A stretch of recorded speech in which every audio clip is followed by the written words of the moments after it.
সর্বপ্রথম বিজয়। আমি ঈশ্বরকে ধন্যবাদ দিই। বিএমএ পরিবার, আমার পরিবারকে আমি অনেক ধন্যবাদ দিই এবং পিতা ঈশ্বরে গৌরব করি যে এই বিএমএ পরিবারের মধ্যে দিয়ে প্রভু আমাকে কিছু কথা বলার সুযোগ দিয়েছেন। এই জন্য প্রভুকে সত্যি আন্তরিকভাবে ধন্যবাদ জানাই, কৃতজ্ঞতা জানাই এবং বিএমএ পরিবারকেও ধন্যবাদ জানাই।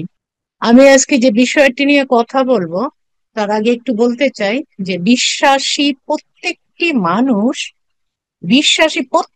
মানুষ নিয়মিত হোক, অনিয়মিত হোক, যেভাবেই হোক না কেন, কেউ বলতে পারবে না যে সে ঈশ্বরের কাছে প্রার্থনা করে না। আমরা মানুষ, আমাদের ক্ষমতা খুবই সীমাবদ্ধ, আমাদের প্রয়োজন কিন্তু অনেক বেশি, অসীম। কারণ আমাদের ছোট্ট জীবনে সমস্যায় ভরপুর, আমাদের মনে অনেক অনেক প্রশ্ন, আমাদের মনে অনেক অনেক ভয়ে ভরা। আমরা অনেক সময় সিদ্ধান্তহীনতায় ভুগি, কিন্তু এমন একজন আছেন যিনি অসীম, সর্বশক্তিমান এবং প্রেমময়, আর তিনি হলেন আমাদের সৃষ্টিকর্তা, আমাদের ঈশ্বর। আর প্রার্থনা হলো সেই পবিত্র সেতু যার মাধ্যমে আমরা ঈশ্বরের সঙ্গে কথা বলি, তাকে ডাকি, তার সাহায্য চাই এবং তার আরাধনা করি। প্রার্থনা মানে চোখ বন্ধ করে শুধুমাত্র কিছু শব্দ উচ্চারণ করা নয়। প্রার্থনা হলো হৃদয়ের গভীরে, মানে একেবারে অন্তরের অন্তঃস্থল থেকে আহ্বান, আমার আত্মার সমর্পণ ও বিশ্বাসের প্রকাশ। প্রার্থনা একজন বিশ্বাসীর জীবনে কতটা জরুরি বা কতটা গুরুত্বপূর্ণ সেই সম্পর্কে ঈশ্বর তার বাক্যে প্রকাশ করেছেন। যদি আমরা দেখি প্রথম থিসলনকিয় 5 অধ্যায় 17 থেকে 18 পদ। প্রথম থিসলনকিয় 5 অধ্যায় 17 থেকে 18 পদ। 17 পদে এইরূপ বলছে, সব সময় প্রার্থনা করো আর সব অবস্থার মধ্যে ঈশ্বরকে ধন্যবাদ দিও, কারণ খ্রিস্ট যিশুর মধ্য দিয়ে তোমাদের জন্য তাই ঈশ্বরের ইচ্ছা। সব সময় প্রার্থনা করো, এই বাক্য সব সময় বলতে আমাদেরকে এটা বোঝানো হয়েছে যে জীবনের প্রতিটি পরিস্থিতিতে, খারাপ হোক ভালো হোক, ঈশ্বরের সঙ্গে নিয়মিত যোগাযোগ রাখা প্রয়োজন। এখানে প্রার্থনা মানে কেবল নির্দিষ্ট সময় চোখ বন্ধ করে বসা নয়, বরং ঈশ্বরের উপস্থিতির প্রতি সচেতন থাকা এবং অন্তরে সর্বক্ষণ সর্বক্ষণ তার সঙ্গে যুক্ত থাকা। সব অবস্থার মধ্যে ঈশ্বরকে ধন্যবাদ দিও। এই বাক্য আমাদের মনে করিয়ে দেয় শুধু আনন্দের সময় নয়, কষ্টের মধ্যেও ঈশ্বরকে ধন্যবাদ দিতে হবে, কারণ ঈশ্বর প্রতিটি পরিস্থিতিকে আমাদের জন্য শিক্ষা ও আশীর্বাদে পরিণত করতে পারেন। এক্ষেত্রে আমরা যে ইয়োবের উদাহরণ দেখতে পাই, অনেকবার ইয়োবের উদাহরণ দাদাও বলেছেন যে সে কি পরিস্থিতিতে ঈশ্বরকে ধন্যবাদ এবং গৌরব দিয়েছিল, ঠিক তেমনই, কারণ এটাই আমাদের ঈশ্বরের ইচ্ছা। আমরা অনেক সময় ঈশ্বরের ইচ্ছা জানার চেষ্টা করি। এই পদেতে স্পষ্ট করে বলা হয়েছে, ঈশ্বর চান আমরা সব সময় প্রার্থনা করি ও কৃতজ্ঞ হই। সেটাই খ্রিস্ট যিশুর মধ্য দিয়ে আমাদের জীবনের আসল উদ্দেশ্য। ঈশ্বরের সঙ্গে তাই আমাদের প্রার্থনা যেন কেবল প্রয়োজনে সীমাবদ্ধ না থাকে, শত দুঃখের মধ্যে থেকেও যেন আমরা কৃতজ্ঞতা প্রকাশ করতে ভুলে না যাই। প্রার্থনা ও কৃতজ্ঞতা এই দুটি হলো খ্রিস্ট জীবনের শ্বাস এবং প্রশ্বাস। প্রার্থনা আমাদের জীবনে খুবই গুরুত্বপূর্ণ একটা অধ্যায়, যাকে জীবনের শ্বাস প্রশ্বাসের সঙ্গে তুলনা করা হয়ে থাকে। এবং আমরা দেখি শিষ্যগণ যিশুকে বলেছিলেন যে আমাদেরকে প্রার্থনা শিক্ষা দিন। লুক 11 অধ্যায় 1 পদে, এক সময় যিশু, আমি পড়ছি, এক সময় যিশু কোনো একটা জায়গায় প্রার্থনা করছিলেন। প্রার্থনা শেষ হলে পর তার একজন শিষ্য তাকে বললেন, প্রভু, বাপ্তিস্মদাতা যোহন যেমন তার শিষ্যদের প্রার্থনা করতে শিখিয়েছিলেন, তেমনি আমাদেরও আপনি প্রার্থনা করতে শিখান। প্রভু যিশু প্রার্থনা শিখিয়েছিলেন, যাকে আমরা সেই প্রভুর শেখানো প্রার্থনা বলি না, আমরা করি প্রত্যেক দিন, প্রত্যেকটা সময়। আসলে ঈশ্বরের অনেক গুণাবলী বা বৈশিষ্ট্য আছে, আর এর জের ধরে বিভিন্ন রূপে, বিভিন্ন সম্পর্কের জের ধরে তিনি নিজেদেরকে আমাদের সামনে উপস্থিত করেন। তাই তার সাথে আমাদের সম্পর্কে একটা বিভিন্ন মাত্রা এনে দেয়। এই বিভিন্ন সম্পর্কের মাত্রা ধরে আমরা তার কাছে অনেক প্রার্থনা করে থাকি। অনেকে যারা এখনো করি না, তারাও সেটা করতে পারি। একজন সন্তান যেমন পিতার সঙ্গে কথা বলে না, তেমনি একজন বিশ্বাসী প্রার্থনার মাধ্যমে তার আধ্যাত্মিক পিতার সঙ্গে সম্পর্ক বজায় রাখে। প্রার্থনার মাধ্যমে আমরা ঈশ্বরকে জানি, বুঝি ও ভালোবাসি। প্রার্থনা আমরা কেন করি? এই প্রার্থনা আমরা করি ঈশ্বরের সঙ্গে সম্পর্ক বজায় রাখার জন্য। একজন সন্তান যেমন তার পিতার সঙ্গে কথা বলে, তেমনি একজন বিশ্বাসী প্রার্থনার মাধ্যমে তার আধ্যাত্মিক পিতার সঙ্গে সম্পর্ক বজায় রাখে। প্রার্থনার মাধ্যমে আমরা ঈশ্বরকে জানি, বুঝি ও ভালোবাসি। আমরা সাহায্য এবং করুণা পাওয়ার জন্য প্রার্থনা করি। জীবনের প্রতিটি মুহূর্তে আমরা ঈশ্বরের সহায়তা চাই। রোগ হোক, দুঃখ হোক, শোক হোক, এবং সিদ্ধান্ত নেওয়ার জন্য হোক, ভয়ে হোক, বিপদে পড়ে হোক, বিভিন্ন সবকিছুর জন্য, প্রায় সবকিছুর জন্য বলতে গেলে আমরা প্রার্থনা করি। প্রার্থনা আমাদের আত্মাকে কি করে? প্রার্থনা আমাদের আত্মাকে শান্ত করে এবং আশ্রয়ের সেই ঠিকানা দেয়, যে পিতার কোলে যে আশ্রয়, সেটাও দেয়। ফিলিপিও যদি 4 অধ্যায় 6 পদে দেখি, সাধু পৌল আমাদের উদ্দেশ্যে কি বলেছেন? ফিলিপিও 4 অধ্যায় 6 পদ, কোনো বিষয় নিয়ে উতলা হইও না, বরং তোমাদের সমস্ত চাওয়ার বিষয় ধন্যবাদের সঙ্গে প্রার্থনার দ্বারা ঈশ্বরকে জানা, কৃতজ্ঞতা জানানোর জন্য। প্রার্থনা কেবল চাওয়ার কোনো মাধ্যম নয়, ধন্যবাদ জানানোর পথও। আমরা ঈশ্বরকে তার আশীর্বাদ, অনুগ্রহ, প্রেমের জন্য ধন্যবাদ জানাই। আমরা যদি কলসীয় 4 অধ্যায় 2 পদে দেখি, তোমরা কৃতজ্ঞ সতর্ক হয়ে প্রার্থনায় নিজেদেরকে ব্যস্ত রাখো, ঈশ্বরের ইচ্ছা ও পথ জানার জন্য। প্রার্থনার মাধ্যমে আমরা ঈশ্বরের নির্দেশনা চাইতে পারি, যেন আমরা কোন পথে চলবো, কোন সিদ্ধান্ত নেব। যিশু নিজেই বলেছিলেন না, যিশু নিজে বলেছিলেন, পিতা তুমি যদি চাও তবে এই দুঃখের পেয়ালা আমার কাছ থেকে সরিয়ে নাও, তবুও আমার ইচ্ছা মতো না, তোমার ইচ্ছা মতো হোক। লুক 22 অধ্যায় 42 পদে আছে না? ঠিক সেরকম আমরাও করি। আমরা করি, সাধারণত আমরা করে থাকি। তারপরও একে একটি ধারাবাহিক, আসলে এটা জানা থাকলে আমাদের অনেক সুবিধা হয়। আত্মিক শক্তি ও শান্তি পাওয়ার জন্য প্রার্থনা আমাদের চিন্তা, ভয়, উদ্বেগ শান্ত করে এবং আত্মাকে শক্তি দেয়। এটি আমাদের বিশ্বাসকে দৃঢ় করে ও আত্মাকে নবীকরণ করে। প্রার্থনা একটি পবিত্র উপহার যা ঈশ্বর আমাদের দিয়েছেন, যেন আমরা তার সঙ্গে সম্পর্ক বজায় রাখতে পারি। এটা কেবল একটা আনুষ্ঠানিকতা না নয় শুধুমাত্র, বরং একটি জীবন্ত, ব্যক্তিগত এবং আন্তরিক একটা চর্চা। প্রার্থনার মাধ্যমে আমরা না শুধু ঈশ্বরকে ডাকি, বরং তাকে চিনতে শুরু করি, অনুভব করি হৃদয় দিয়ে এবং ভালোবাসি। সত্যিকারের প্রার্থনা আমাদের জীবনের গতি ও গন্তব্য পথ বদলে দিতে পারে, কারণ এটি, আমাদের প্রার্থনা ঈশ্বরের হৃদয় স্পর্শ করে। বিশ্বাসী প্রত্যেকটা মানুষ নিয়মিত হোক, অনিয়মিত ভাবে হোক, তারা প্রার্থনা করে। কেউ বলতে পারবে না যে সে একদিনের পর একটু সময়ের জন্য প্রার্থনা করে নাই। আত্মিক বৃদ্ধি বা ঈশ্বরের সঙ্গে সম্পর্ক স্থাপন বা ঈশ্বরের আরো নিকটবর্তী হওয়ার জন্য আমরা প্রার্থনা করি। ঈশ্বরের বাক্য দেখায় ঈশ্বরের সঙ্গে আমাদের সম্পর্ক কেবল একটা ধারণা মাত্র না, যে এটা কেবল একটা ধারণা, ধারণা করে রেখে দিলাম, সেরকম না, বরং অত্যন্ত জীবন্ত এবং ঘনিষ্ঠ। আর এই সম্পর্কগুলি প্রার্থনার ভিত্তি তৈরি করে দেয়। আমি সবগুলি নিয়ে আলোচনা করবো না, 6টি প্রধান সম্পর্ক আমি তুলে ধরবো, যেগুলির ভিত্তিতে আমরা প্রার্থনা করতে পারি এবং সেই অনুযায়ী আমাদের প্রার্থনার ধরনও একটু ভিন্ন হয়। যেমন আমার আজকের প্রচারের শিরোনাম, এখন আমি বলছি, ঈশ্বরের সাথে আমাদের সম্পর্ক কি কি, যার ভিত্তিতে আমরা প্রার্থনা করতে পারি।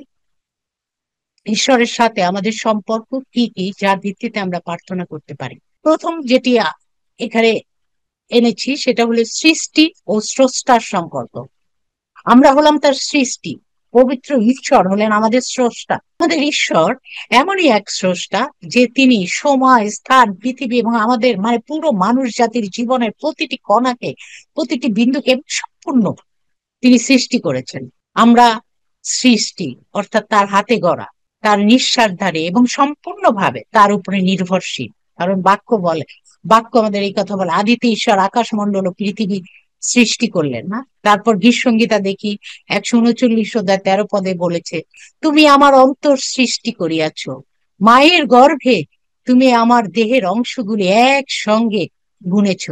এই সম্পর্ক আমাদের শিখায় ঈশ্বর আমাদের জীবনের প্রভু, কর্তা, মালিক বা সত্ত্বাধিকারী, এভরিথিং। আমরা নিজের মালিক আসলে না, আমরা নিজেরা নই। কারণ এই শরীর কোনো কিছুর একটা কিছু পরিবর্তন আমরা করতে পারি না। তাই আমাদের অস্তিত্ব ও উদ্দেশ্য ঈশ্বরের ইচ্ছার দ্বারা একেবারে নির্ধারিত। আমাদের জীবনের প্রতিটি মুহূর্ত ঈশ্বরের পরিকল্পনা ছকে বাঁধা। এই সম্পর্ক ধরে যখন আমরা প্রার্থনা করি, তখন আমাদের প্রার্থনায় থাকে সৃষ্টি হিসাবে স্রষ্টার প্রতি পরিপূর্ণ নির্ভরতা। কারণ সৃষ্টিকর্তা বা ঈশ্বর ছাড়া আমরা কিছুই নই। এমন ভাবে আত্মসমর্পণ, যেমন একতাল মাটির দলা কুমোরের হাতে নিজেকে সমর্পণ করে। তার নিজস্ব কোনো ইচ্ছা নেই, অনিচ্ছা থাকে না, কি তৈরি করলো, কেন তৈরি করলো। ঠিক তেমন ভাবে আমরাও পিতা ঈশ্বরের ইচ্ছায় গঠিত হতে চাই।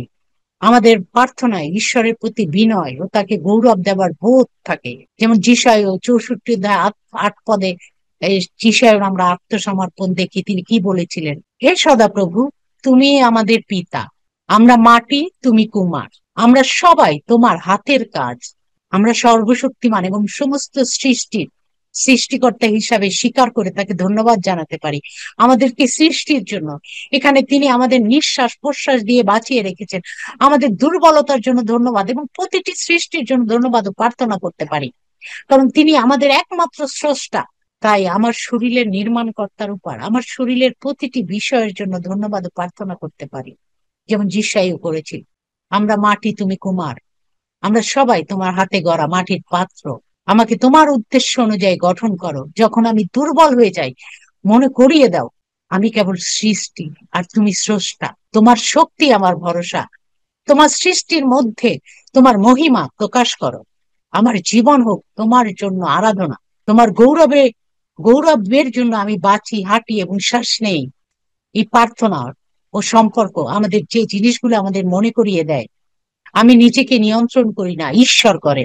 আমাদের জীবনের উদ্দেশ্য আমি ঠিক করি না, কিন্তু স্রষ্টা করে। আমাদের মূল্য আমাদের সৃষ্টিকর্তার কারণে, আমাদের নিজস্ব কোনো ব্যক্তিগত গুণে নয়। এরপর যে সম্পর্কটি সামনে আসে তা হলো ঈশ্বর পিতা এবং আমরা সন্তান। ঈশ্বর পিতা এবং আমরা সন্তান, এই সম্পর্কের ভিত্তিতে প্রার্থনা। ঈশ্বর আমাদের তার সন্তান হবার সম্পূর্ণ অধিকার দিয়েছেন। গীতসংহিতা 2 অধ্যায় 7 পদে বলেছেন, আমি সেই বিধের বৃত্তান্ত প্রচার করিব। সদাপ্রভু আমাকে কহিলেন, তুমি আমার পুত্র, অদ্য আমি তোমাকে জন্ম দিয়াছি।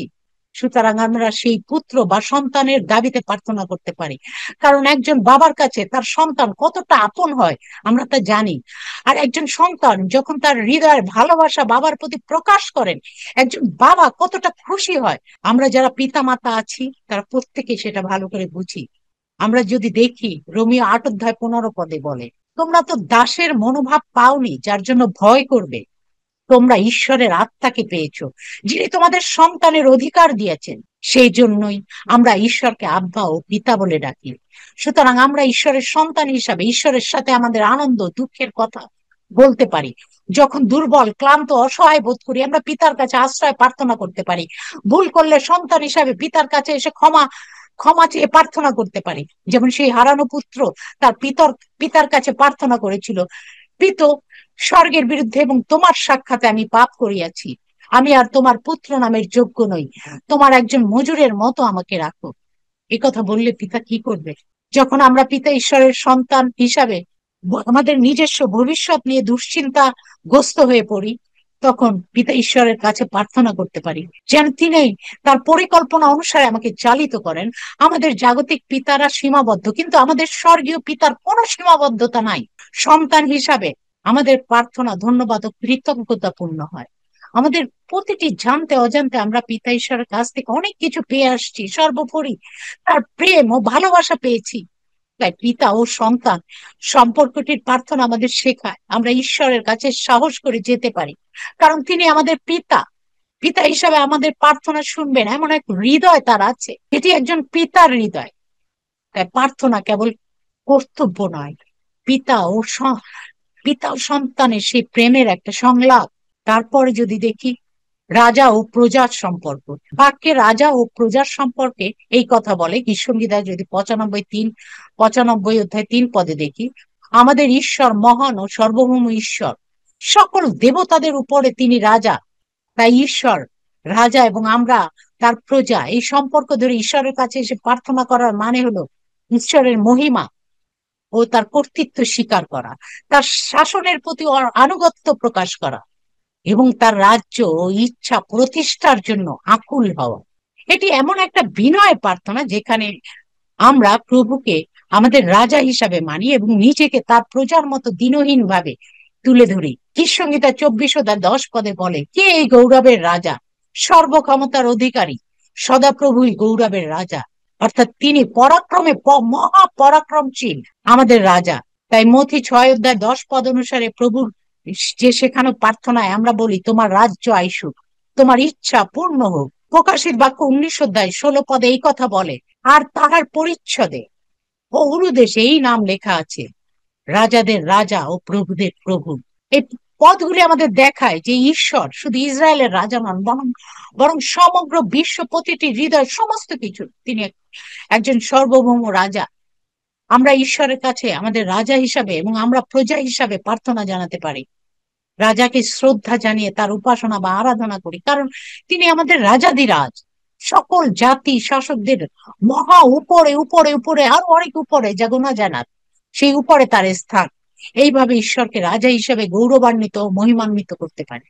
নিজের ইচ্ছায় নয়, রাজপথে চলার আকুলতা, রাজার পথে চলার আকুলতা। হে রাজাধিরাজ, আমার পথ নয়, তোমার ইচ্ছাই আমার জীবনে পূর্ণ হোক। আমাকে তোমার রাজ্যের যোগ্য প্রজা হিসাবে গঠন করো। কারণ মথি 6:33 বলে, আমাদের উদ্দেশ্যে এই কথা প্রভু যীশু বলেছেন, যেন আমরা প্রথমে ঈশ্বরের রাজ্য ও তার ধার্মিকতার অনুসন্ধান করি। এক দিনহীন আত্মা, এক দিন এবং আত্মসমর্পিত হৃদয় নিয়ে, হে প্রভু, আমি তোমার রাজ্যের একজন দিন প্রজা, আমাকে অহংকার মুক্ত করো, বিদ্রোহী মন ভেঙে দাও। আমার মনে যত বিদ্রোহ জমা হয়ে আছে, আমি তোমার আইন মানতে চাই। কারণ গীতসংহিতা 145:1-3 ঈশ্বরের রাজ্য চিরন্তন রাজ্য এবং তার শাসন সব বংশে স্থায়ী। তাই ঈশ্বরের রাজ্যের প্রতিষ্ঠার আকাঙ্ক্ষা নিয়ে আমরা প্রার্থনা করতে পারি, যেন তার ধার্মিকতা ন্যায় তাড়াতাড়ি প্রতিষ্ঠিত হয়, আর আমরা যেন তার রাজ্যের নাগরিক হিসাবে বসবাসের সুযোগ পাই। রাজা ও প্রজার এই সম্পর্কের প্রার্থনা আমাদের মনে করিয়ে দেয়, ঈশ্বর আমাদের শাসক, আমি নিজে আমার শাসক নই, আমরা স্বাধীন নই। ঈশ্বরের অধীনেই আমাদের অধীনতাই আমাদের প্রকৃত মুক্তি। কারণ প্রভুর রাজ্যই একমাত্র একমাত্র চিরন্তন ও শান্তি, আমাদের শান্তি ও নিরাপত্তা দেয়। এরপর যে বিষয়টি আসে, প্রভু ও দাস সম্পর্ক। প্রভু ও দাস সম্পর্ক ধরে প্রার্থনা করা মানে হলো নিজেকে সম্পূর্ণরূপে ঈশ্বরের অধীনতায় রেখে, আজ্ঞাবহতার অধীনে রেখে বিনয়ী ভাবে তার ইচ্ছা অনুসারে চলার আকুলতা প্রকাশ করা। এই প্রার্থনা আমাদের জীবনে আত্মসমর্পণের, আনুগত্যের এবং খাঁটি খ্রিস্টীয় নম্রতার প্রতিফলন। রোমিও 6:22 সাধু পৌল কথা বলেন যে, কিন্তু এখন পাপ হইতে স্বাধীনীকৃত হইয়া এবং ঈশ্বরের দাস হইয়া তোমরা পবিত্রতার জন্য ফল পাইতেছ এবং তাহার পরিণাম অনন্ত জীবন। যীশু খ্রিস্টের দ্বারা আমরা যারা পাপের দাসত্ব থেকে মুক্তি পেয়েছি, তারা এখন যদি পাপের অধীনতা থেকে স্বাধীন, কিন্তু এর মানে এই নয় যে আমরা যা খুশি তাই করতে পারি। তারা আমরা ঈশ্বরের ইচ্ছা পালন করার জন্য তাকে দাস সুলভ ভাবে অনুসরণ করবো ঈশ্বরকে। তাহলে সেই পবিত্রতার যে ফল, ধার্মিকতা, আত্মশুদ্ধি, ভালোবাসা, ধৈর্য, বিশ্বাস ধারণ করে পাপ থেকে সম্পূর্ণরূপে দূরে থাকতে পারবো। আর এর পরিণাম হচ্ছে অনন্ত জীবন। গালাতীয় 1:10 এইরূপ বলে, আমি এতে কার প্রশংসা পাবার চেষ্টা করছি, মানুষের না ঈশ্বরের? নাকি মানুষকে সন্তুষ্ট করবার চেষ্টা করছি? আমি যদি এখনো মানুষকে সন্তুষ্ট করতে চেষ্টা করি, তবে তো আমি খ্রিস্টের দাস নই। এই পদগুলি পরিষ্কার ভাবে আমাদের জানায় যে একজন খ্রিস্টীয় বিশ্বাসী কেবল সন্তান নয়, বরং প্রভুর আনুগত্য দাসও বটে। দাস মানে নিঃশর্ত আজ্ঞাবহ, তার নিজের মত বা দাবি নেই, কেবল প্রভুর ইচ্ছাই চূড়ান্ত। আমরা এই প্রভু এবং দাস সম্পর্ক ধরে ঈশ্বরের কাছে আমাদের প্রার্থনা তুলে ধরতে পারি। আমরা কিভাবে এই সম্পর্ক ধরে প্রার্থনা করব? আমরা যদি দেখি রাজা দাউদ কিভাবে প্রার্থনা করেছেন, তিনি একজন রাজা হয়েও গীতসংহিতার 116:16 বলেছেন, বিনয় করি সদাপ্রভু, আমি তোমার দাস, তোমার দাসীর পুত্র, তুমি আমার বন্ধন সকল মুক্ত করিয়াছ। তাই যদি দাস হিসাবে প্রভুর কাছে কিছু শিখতে চাই, গীতসংহিতা 119:125 অনুসরণ করে এই প্রার্থনা করতে পারি, আমি তোমার দাস, আমাকে বুদ্ধি দাও যেন তোমার সাক্ষ্য সকল বুঝতে পারি। ঈশ্বরের কাছে নিজেকে দিন এবং বিনীতভাবে যেন তুলে ধরি। কারণ লুক 17 অধ্যায় 10 পদে এইরূপ বলে, যিশু আমাদের এই শিক্ষা দিয়েছেন, সেইভাবে ঈশ্বরের আদেশ মতো সমস্ত কাজ করবার পর তোমরা বলো, আমরা অপদার্থ দাস, যা করা উচিত আমরা কেবল তাই করেছি। এইভাবে আমরা যেন নিজেকে দাস হিসাবে তুলে ধরি আর বলি, প্রভু, আমরা মাটির ধুলি, আমাদেরকে ব্যবহার করো তোমার গৌরবের জন্য। এরপর শেষ যে বিষয়টি আসে সেটা হলো অধ্যাপক ও শিষ্য, গুরু বা ছাত্র। যিশু নিজেকে আমাদের গুরু ও প্রভু বলে সম্বোধন করার কথা বলতে গিয়ে বাক্যে বলেছেন, জন 13 অধ্যায় 13 পদ, তোমরা আমাকে গুরু ও প্রভু বলে ডাকো, আর তা ঠিকই বলো, কারণ আমি তাই। যিশু আমাদের শিক্ষক, আমরা তার শিষ্য। আমাদের শেখা, অনুশীলন করা এবং অনুসরণ করার দায়িত্ব আছে। অধ্যাপক এবং শিষ্য সম্পর্ক ধরে আমরা প্রভুর কাছে শেখার জন্য প্রার্থনা করতে পারি। আমাদের শিক্ষক প্রভু। যিশু হচ্ছেন সর্বজ্ঞানী, তার জ্ঞানের কোনো তুলনা হয় না। সাধু দাউদ গীতসংগীতা 86 অধ্যায় 11 পদে বলেছেন, এই প্রার্থনা করেছেন, হে সদা প্রভু, তোমার পথ আমাকে শিক্ষা দাও, আমি তোমার সত্যে চলিব, তোমার নাম ভয় করিতে আমার চিত্তকে একাগ্র করো। তাই জ্ঞানের জন্য প্রয়োজন তৃষ্ণা ও ধৈর্য। ঈশ্বরের বাক্য যেন আমাদের দৈনন্দিন খাদ্য হয়, কারণ গীতসংগীতা 119 অধ্যায় 105 পদে বলেছে, তোমার বাক্য আমার চরণের প্রদীপ, আমার পথের আলো। আর এই আলোর পথের দিকে আমরা চলতে চাই, যেন বাক্য আমার জীবনে জ্ঞানের আলো জ্বেলে দেয়। এছাড়া একজন শিক্ষক ও একজন পিতা ও তার ছাত্র বা সন্তানকে শাসন করতে পারেন, ভুল করলে সংশোধন করতে পারেন। এই বিষয়ে ইব্রিয় 12 অধ্যায় 6 পদে বলে, কারণ প্রভু যাকে ভালোবাসেন তাকেই শাসন করেন, আর সন্তান হিসাবে যাদের গ্রহণ করেন তাদের প্রত্যেককে তিনি শাস্তি দেন। সুতরাং সম্পর্কের এই জায়গা থেকে গুরু ও ছাত্র সম্পর্ক ধরে প্রার্থনা আমাদের শেখায়, আমাদের সব জ্ঞান বা অভিজ্ঞতার উপরে আছেন ঈশ্বরের পরিপূর্ণ জ্ঞান। শিষ্যতা মানে শুধু শোনার বিষয় নয়, বরং শেখা, মেনে চলা ও গঠিত হওয়া। প্রতিদিন নতুন করে ঈশ্বরের কাছে শেখার মনোভাব নিয়ে সত্যিকারের আত্মিক বৃদ্ধি হয় আমাদের। পরিশেষে, একদম শেষে এ কথা বলতে চাই, আমার অতীব প্রিয় বিএমএ ভাই বোনেরা, আমরা যখন ঈশ্বরের কাছে প্রার্থনায় আসি, তখন তা কেবল কথা বলার একটি প্রক্রিয়া নয়, বরং তা হচ্ছে একটি সম্পর্কের বহিঃপ্রকাশ। ঈশ্বর আমাদের যেভাবে চিনেন, আমরা যেন তাকে তেমন ভাবে চিনতে পারি, এবং সেই চেনা জানার উপর ভিত্তি করে আমাদের প্রার্থনা আরো গভীর, আন্তরিক ও জীবন্ত হয়। আজ আমরা দেখেছি পবিত্র বাইবেল আমাদের ঈশ্বরের সঙ্গে বিভিন্ন সম্পর্কের মধ্যে দিয়ে প্রার্থনা করতে আহ্বান জানায়। প্রতিটি সম্পর্ক আমাদের হৃদয়ে একটি বিশেষ দিক আমাদের সামনে খুলে দেয়, যা প্রার্থনার মাধ্যমে ঈশ্বরের সামনে প্রকাশিত হয়। আর দেখলাম সৃষ্টি ও স্রষ্টা সম্পর্ক।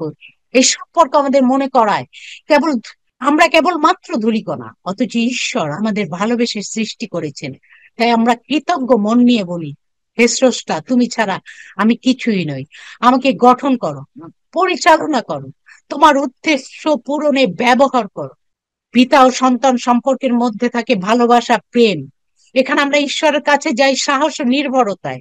আমরা বলি, আব্বা পিতা, আমরা তোমাকে ভালোবাসি, আমি জানি তুমি আমাকে ফেলে দেবে না। এই সম্পর্ক প্রার্থনায় আমাদের আস্থা ও নিরাপত্তা দেয়। রাজা ও প্রজা সম্পর্ক, ক্ষমতা বা অধিকার, এই সম্পর্ক আমাদের শিক্ষা দেয় ঈশ্বরের কর্তৃত্ব মানতে, তার আদেশ অনুসরণে চলতে। আমরা বলি, হে রাজা ধীরাজ, তোমার ইচ্ছা যেন আমাদের জীবনে পরিপূর্ণ হয়।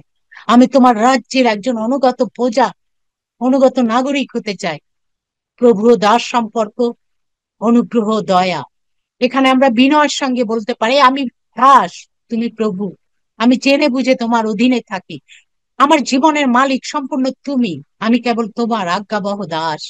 অধ্যাপক ও গুরু শিষ্য ছাত্র সম্পর্ক আমাদের শিখায় শিক্ষা এবং শৃঙ্খলা। এই প্রার্থনায় আমরা বলি, হে ঈশ্বর, আমাকে শেখাও, আমি তোমার পায়ের কাছে বসে থাকতে চাই, তোমার বাক্য আমার পাঠ্যপুস্তক, তোমার আত্মা আমার শিক্ষক। আমাকে গঠন করো যেন আমি সত্যে চলতে পারি। প্রিয় জনেরা, এই 5টি সম্পর্ক আমাদের শেখায় যে প্রার্থনা কেবল অনুরোধ নয়, এটা একান্ত সম্পর্কের আত্মিক সংলাপ। একজন খ্রিস্টান যখন প্রার্থনায় মাথা নত করে, তখন তিনি কেবল দয়া চাইছেন না, তিনি নিজের পরিচয় প্রকাশ করছেন। তিনি সৃষ্ট জীব, ঈশ্বরের সন্তান, রাজ্যের প্রজা। বিশ্বস্ত দাস এবং একনিষ্ঠ শিষ্য। এই মোটামুটি এই গুরুত্বপূর্ণ পাঁচটি পরিচয় দিয়ে আমাদের আত্মার আত্মিক গঠিত হয়, বিশ্বাস গভীর হয়, আর প্রার্থনা হয় সত্যিকারের আরাধনা। পিতা ঈশ্বরের ধন্যবাদ করি, গৌরব করি। আসলে এই বাক্য শুধু যে আপনাদের সামনে প্রচার করছি তা না, এটা আমার নিজের জীবনেরও শিক্ষা বটে। সত্যি পিতা ঈশ্বরকে ধন্যবাদ দিই। Amen. Amen. Amen, amen. Amen.